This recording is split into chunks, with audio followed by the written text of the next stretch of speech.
तो मित्रों नमस्कार प्रणाम, कैसन बानी रहुआ सब। हम भूषण भोजपुरिया रहुआ चैनल देख रहे बानी। चैनल के लाइक सब्सक्राइब जरूर कर ली।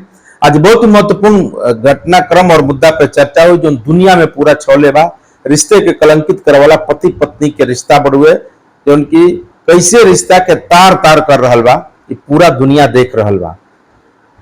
भोपाल के कारोबारी परिवार राजा रघुवंशी ट्रांसपोर्टर के बिजनेस उस शादी करता मेट्रोमोनियल साइट पर देख करके सोनम रघुवंशी के घर पे, सोनम रघुवंशी के पिता के सनमाइका के बिजनेस ओजा एगो सनमाइका के बिजनेस में एक राज कुशवाहा करके टुटपुंजिया आदना सा लड़का जो ओकरा में अकाउंटेंट के नौकरी करता और ओकरा जरूर लड़की के 3-5 लागल रहल बा, लव अफेयर बा।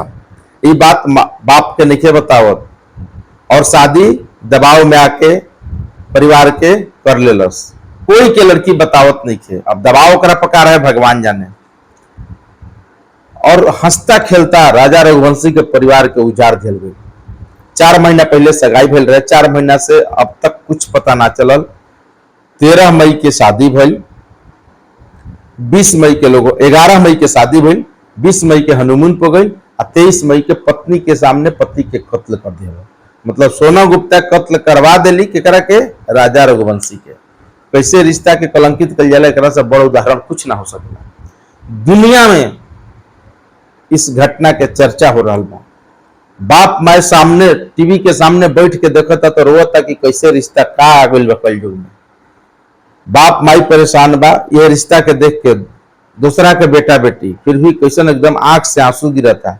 पति पत्नी परेशान बा, एक दूसरे के शक के नजरिया से लोग देख रहा बा।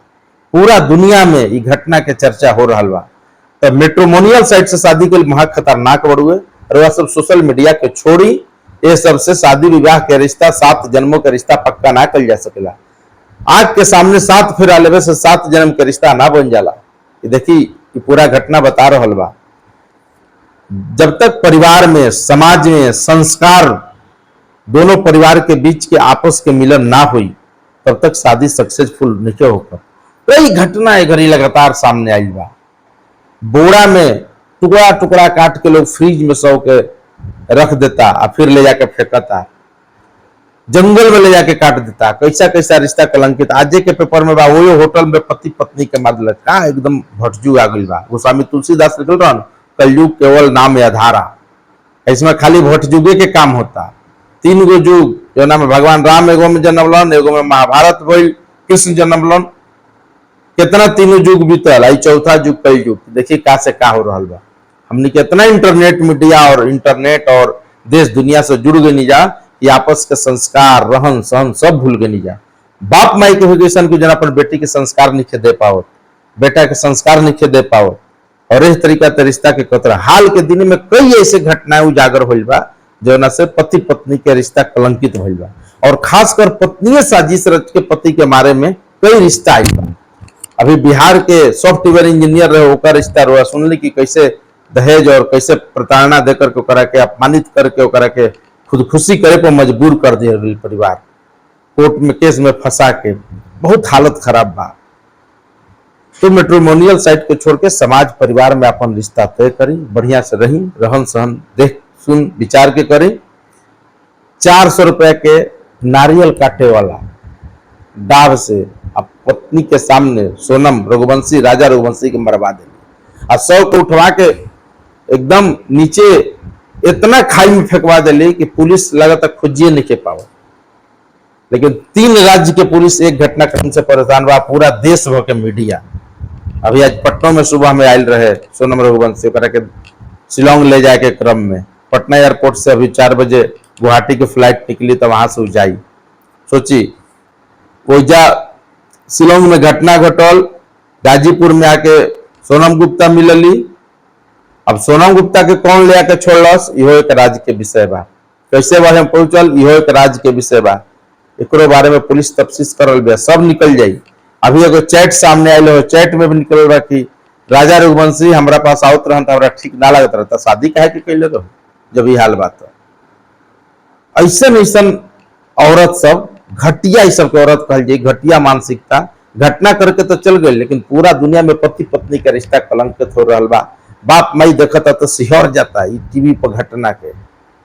इतना हंसता खेलता परिवार, इतना कमाए वाला परिवार, और ओकरा घर में देखी ओकर घर के देखी कितना बढ़िया घर बा, कितना ओकर चेहरा मोहरा बा, और ओकर वैसन परिवार के छोड़ के जाके वो टुटपुंजिया के पास प्यार के चक्कर में, तो प्यार अंदर love is blind, blind is love पहले कहल जात रहे, तो प्यार अब अंधे नहीं के, प्यार अब लंगड़ा हो गया। ई हाल बड़ुए, तो देख सुन के सोच समझ के शादी विवाह करे के जरूरत बा, और ऐसा रिश्ता से बचे की जरूरत बा। भले शादी मत होके कुंवारे लोग रह जाए वो कबूल बा, लेकिन ऐसा रिश्ता से बढ़िया बा ऐसे ही रह जाना। सोचिए शादी भइला के मात्र 13 दिन में पति के ऊपर परलोक पहुंचा दिले। जौन पति पत्नी एक साथ रहे खातिर 7 फेरा लेवेला, रिश्ता बनावेला, ओकरा के महज 13 दिन में परलोक पहुंचा दिले।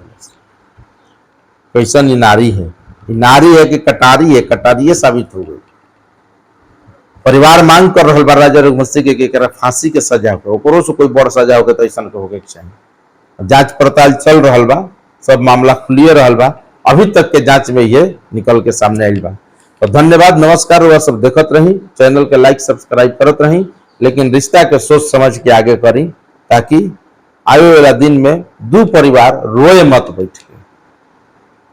धन्यवाद।